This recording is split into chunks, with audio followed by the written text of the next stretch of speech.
Guys, welcome back to my channel in all subjects. और आज हम लोग करने जा रहे हैं क्लास 9th के चैप्टर 3 का क्वेश्चन आंसर। तो इस चैप्टर में एक लड़की को लड़के वाले देखने आ रहे हैं और उस लड़की का नाम है उमा। उसके पापा का नाम है रामस्वरूप और उसकी माँ का नाम है प्रेमा। और उसके घर में एक नौकर रहता था जिसका नाम है रतन, जो कि हल्का मंद बुद्धि टाइप का था। और उसे जो लड़के वाले देखने आ रहे थे, उस लड़के का नाम था शंकर और उसके पापा का नाम था गोपाल प्रसाद। और उनको ऐसी लड़की चाहिए था जो ज्यादा पढ़ी लिखी ना हो, पर उमा ज्यादा पढ़ी लिखी हुई थी। और इसके आगे की बात हम लोग कहानी में पढ़ चुके हैं। तो चलिए अब इसके क्वेश्चन आंसर को शुरू करते हैं। हमारा पहला क्वेश्चन है, रामस्वरूप और गोपाल प्रसाद बात बात पर एक हमारा जमाना था कहकर अपने समय की तुलना वर्तमान समय से करते हैं। इस प्रकार की तुलना कहाँ तक तर्क संगत है? इसका आंसर है, यह मनुष्य का स्वाभाविक गुण है कि वह अपने बीते हुए समय को याद करता है तथा उसे ही सही ठहराता है, परंतु बीते हुए समय की तुलना वर्तमान से करना तर्कसंगत नहीं है, क्योंकि हर एक समय की अपनी उस समय की परिस्थितियों के अनुसार सही होता है। दूसरा क्वेश्चन है, रामस्वरूप को अपनी बेटी को उच्च शिक्षा दिलवाना और विवाह के लिए छिपाना, यह विरोधाभास उनकी किस व्यवस्था को उजागर करता है? तो इसका आंसर है, आधुनिक समाज में सभ्य नागरिक होने के बावजूद उन्हें अपनी बेटी के भविष्य के खातिर रूढ़िवादी लोगों के दबाव में झुकना पड़ रहा है। उपयुक्त बात इसी व्यवस्था को उजागर करता है। हमारा तीसरा क्वेश्चन है, अपनी बेटी का रिश्ता तय करने के लिए रामस्वरूप उमा से जिस प्रकार के व्यवहार की अपेक्षा कर रहे थे, वह उचित क्यों नहीं है? इसका आंसर है, अपनी बेटी का रिश्ता तय करने के लिए रामस्वरूप उमा से जिस प्रकार के व्यवहार की अपेक्षा कर रहे थे, वह उचित नहीं है। एक तो वे पढ़ी लिखी लड़की को अनपढ़ साबित कर रहे थे और साथ ही वह यह भी चाहते थे कि उमा वैसा ही आचरण करे जैसा लड़के वाले चाहते हैं, परंतु वह ये क्यों भूल रहे हैं कि जिस प्रकार लड़के की अपेक्षाएं होती है, ठीक उसी प्रकार लड़की की भी पसंद नापसंद का ख्याल रखना चाहिए। चौथा क्वेश्चन है, गोपाल प्रसाद विवाह को बिजनेस मानते हैं और रामस्वरूप अपनी बेटी की उच्च शिक्षा छिपाते हैं। क्या आप मानते हैं कि दोनों ही समान रूप से अपराधी है? अपने विचार लिखिए। इसका आंसर है, दोनों ही इस मामले में सामान्य रूप से अपराधी है। गोपाल प्रसाद के लिए विवाह एक धंधे के समान है। विवाह की पवित्रता और उसका मूल्य दोनों ही उनके लिए सौदे से कम नहीं था। इसके लिए वस्तु और लड़के में कोई अंतर नहीं था। दूसरी तरफ रामस्वरूप जी अपनी पुत्री को उच्च शिक्षा प्राप्त करवाते हैं। उन्हें इस बात से गर्व भी है, परंतु उसकी विवाह के लिए उसकी शिक्षा को छुपाना उचित नहीं है, क्योंकि इस तरह से वे अपने स्वार्थित के कारण उन्हीं लोगों में शामिल हो गए जो गलत थे।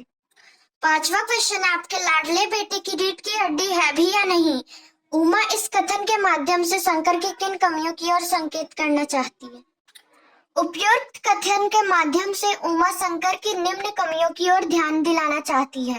पहला, शंकर का चरित्र अच्छा नहीं है। दूसरा, उसका अपना निजी कोई व्यक्तित्व नहीं है। तीसरा, वह शारीरिक रूप से सामर्थ्य भी नहीं है। वह शरीर से कमजोर है तथा तन कर उससे बैठा भी नहीं जाता। छठा क्वेश्चन है, शंकर जैसा लड़के या उमा जैसी लड़की समाज को कैसे व्यक्तित्व की जरूरत है? तर्क सहित उत्तर दीजिए। समाज में आज उमा जैसे व्यक्तित्व, स्पष्टवादिनी तथा उच्च चरित्र वाली लड़की की आवश्यकता है। ऐसी लड़कियां ही गोपाल प्रसाद जैसे दोहरी मानसिकता रखने वाले ढोंगी, लालची लोगों को सबक सिखा सकती है। ऐसी लड़कियों से ही समाज और देश आगे बढ़ेगा। इसके विपरीत शंकर जैसे लड़के समाज के लिए निरुपयोगी है। आठवां क्वेश्चन है, कथा वस्तु के आधार पर आप किसे एकांकी का मुख्य पात्र मानते हैं और क्यों? इस कहानी में कई पात्र हैं, परंतु सबसे सशक्त पात्र बनकर जो उभरी है वो है उमा। उमा की उपस्थिति भले ही थोड़े समय के लिए थी, परंतु उनकी हर एक शब्द हमें उसके बारे में सोचने के लिए मजबूर करती है। उमा की उपस्थिति नारी समाज को एक नई दिशा और सोच प्रदान करती है। एकांकी के आधार पर रामस्वरूप और गोपाल प्रसाद की चारित्रिक विशेषताएं बताइए। रामस्वरूप एक स्वतंत्रता प्रिय व्यक्ति है। वे औरतों की शिक्षा के पक्षपाती है। वे एक स्नेही पिता है। रामस्वरूप जी अपनी पुत्री से बहुत स्नेह करते हैं, इसलिए अपनी पुत्री की भविष्य की चिंता उनको सताती रहती है। इस कारण वे अपनी पुत्री की शिक्षा भी लड़के वालों के आगे छिपा जाते हैं। रामस्वरूप जी एक समझदार व्यक्ति। गोपाल प्रसाद एक रौबदार व्यक्तित्व के स्वामी है। गोपाल प्रसाद जी एक हंसमुख प्रवृत्ति के इंसान है। बात बात पर मजाक उड़ाना उनके स्वभाव है।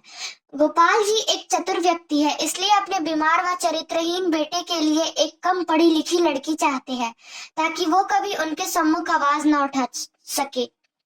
10वां क्वेश्चन है, इस एकांकी का क्या उद्देश्य लिखिए। रीढ़ की हड्डी एक उद्देश्यपूर्ण एकांकी है। इस एकांकी के उद्देश्य निम्नलिखित है। पहला, यह एकांकी स्त्री पुरुष के समानता के पक्षधर है। दूसरा, लड़कियों के विवाह में आने वाली समस्याओं को समाज के सामने लाता है। तीसरा, बेटियों के लिए विवाह के समय माता पिता की परेशानियों को उजागर करता है। तथा चौथा, स्त्री शिक्षा के प्रति दोहरी मानसिकता रखने वाले को बेनकाब करता है। 11वां क्वेश्चन है, समाज में महिलाओं को दिलाने हेतु आप कौन कौन से प्रयास कर सकते। इसका आंसर है, समाज में महिलाओं को उचित गरिमा दिलाने हेतु हम निम्नलिखित प्रयास कर सकते हैं। पहला, हमें स्त्रियों के मान सम्मान का ध्यान रखना चाहिए। दूसरा, महिलाओं को अपने इच्छा अनुसार उन्हें हर एक क्षेत्र में बढ़ावा देना चाहिए। तीसरा, लड़के और लड़की को समान अधिकार मिलना चाहिए। और चौथा, हमें महिलाओं को हीन दृष्टि से नहीं देखना चाहिए।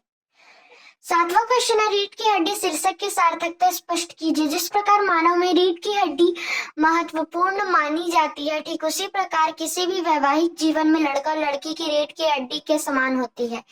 इस पाठ के जरिए यह बताने की कोशिश की गई है कि नर और नारी दोनों ही बराबर है, इसलिए यह शीर्षक एकांकी की भावना को व्यक्त करता है। धन्यवाद।